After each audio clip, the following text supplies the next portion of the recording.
করতে হলে পূর্ব শর্ত হলো আমরা প্রত্যেকেই আত্মশুদ্ধি, নিজের তাজকিয়া করতে হবে, গুনাহ ছেড়ে নিজের আত্মাকে পরিশুদ্ধ করতে হবে।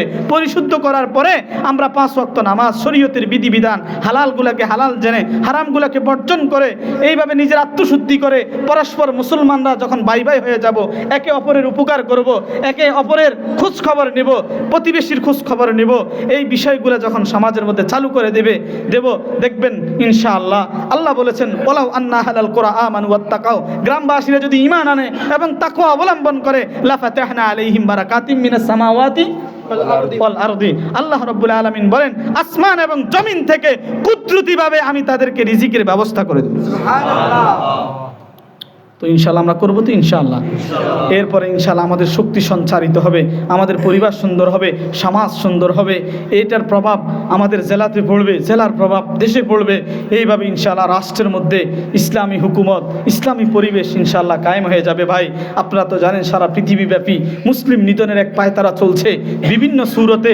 আল্লাহ পাক বলেন ওয়ালা তাজিদান্না আশাদ্দান নাসি আদাওয়াতান লিল্লাযিনা আমানুল ইয়াহুদা ওয়াল্লাযিনা আশরাকু।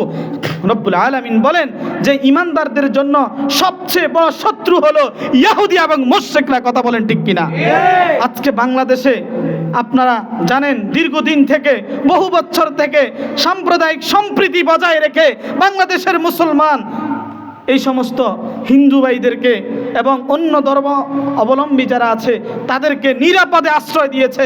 তারা এই দেশে বসবাস করছে, তাদের সাথে আমাদের সকাল বিকাল বন্ধুত্ব, চলাফেরা, কথাবার্তা, উঠা বসা হচ্ছে কি হচ্ছে না? কথা বলেন।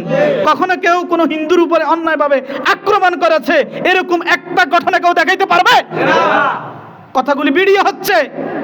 আমরা চ্যালেঞ্জ করে বলছি বাংলাদেশের এমন কোনো মহল্লা নাই যেই মহল্লাতে হিন্দু 2-1জনও নাই।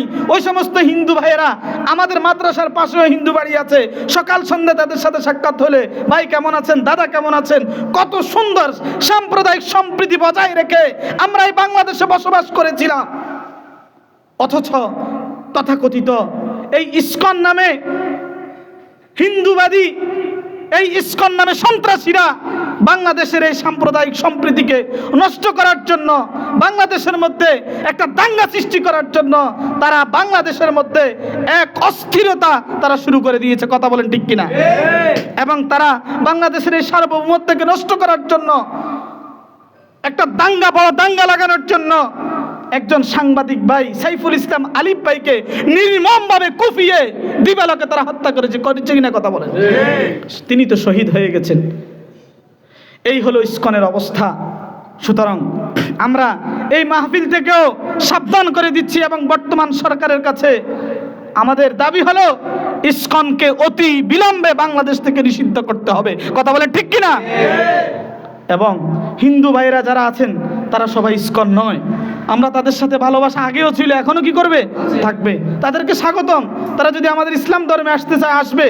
ইসলাম ধর্ম যদি ভালো না লাগে তাদের ধর্মে থাইকা তারা জাহান্নামী হতে চায়, থাকুক, আমাদের কোনো কি নেই, বাড়াবাড়ি নেই। মুহতারাম হাজরিন, মুশরিকরা প্রস্তুতি নিচ্ছে এই গজওয়া হিন্দের মধ্যে তারা মুসলমানদেরকে নিধন করবে। অপরদিকে ইসরায়েলের ওই কুত্তা বাহিনী, ওই সন্ত্রাসী গোষ্ঠী, বিশ্ব সন্ত্রাসী, যাদেরকে আমেরিকা, আফ্রিকা, লন্ডন, বিভিন্ন অমুসলিমরা পর্যন্ত আজকে তাদের বিরুদ্ধে স্লোগান দিচ্ছে, তাদের বিরুদ্ধে মিটিং মিছিল করছে এবং এই নেতানিয়াহুকে বিশ্ব সন্ত্রাসী হিসেবে ঘোষণা করেছে। কথা বলে ঠিক কিনা? তারা ওইদিকে আমাদের নিরহ নিরস্ত্র সাধারণ ফিলিস্তিনের সাধারণ গাজার মুসলমান ভাইদেরকে নির্মমভাবে আজকে বছরকে বছর এই বাইতুল মাকদিস মুসলমানদের দ্বিতীয় কিবলা, সেটাকে ইহুদিরা থার্ড টেম্পল নির্মাণ করার জন্য তারা পায়তারা করছে। ঠিক কিনা? কথা বলেন। ওই দিন একটা ভিডিও ডকুমেন্টারি দেখে আমার সারা রাত্র ঘুম আসে নাই।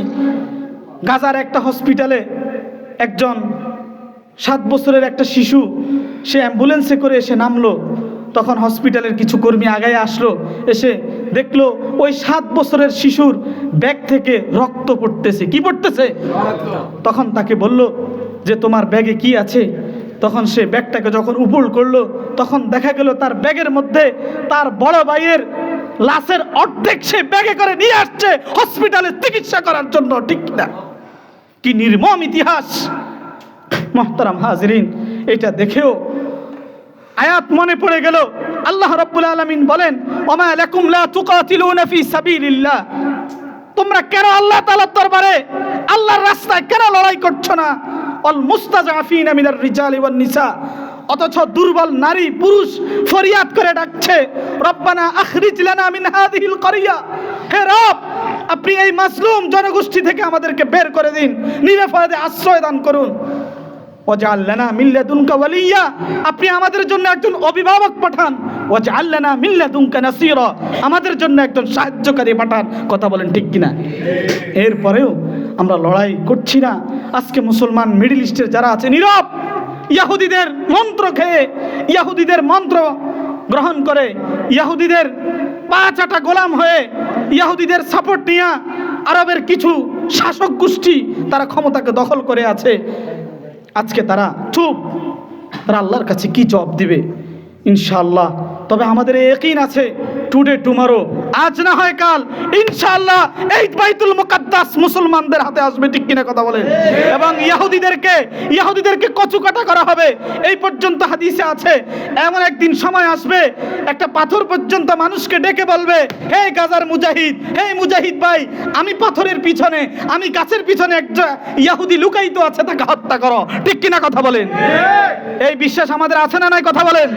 যদি আমাদের মুসলমানদের উপরে, আমাদের মুসলমান ভাইদের উপরে নির্যাতন নিপীড়নের স্টিম রোলার তারা চালাচ্ছে, কিন্তু আমাদের এই ইয়াকিন আর বিশ্বাস রয়েছে, আজ না হয় কাল ইনশাআল্লাহ একটা সময় আসবে, ইনশাআল্লাহ সুম্মা ইনশাআল্লাহ এই ইহুদিদেরকে মুসলমানরা কচু কাটা করে ছাড়বে। কথা বলেন ঠিক কিনা? সুতরাং আমরা মুসলমান ভাইরা চুপ থাকলে হবে না, বসে থাকলে হবে না, উদাসীন থাকলে হবে না।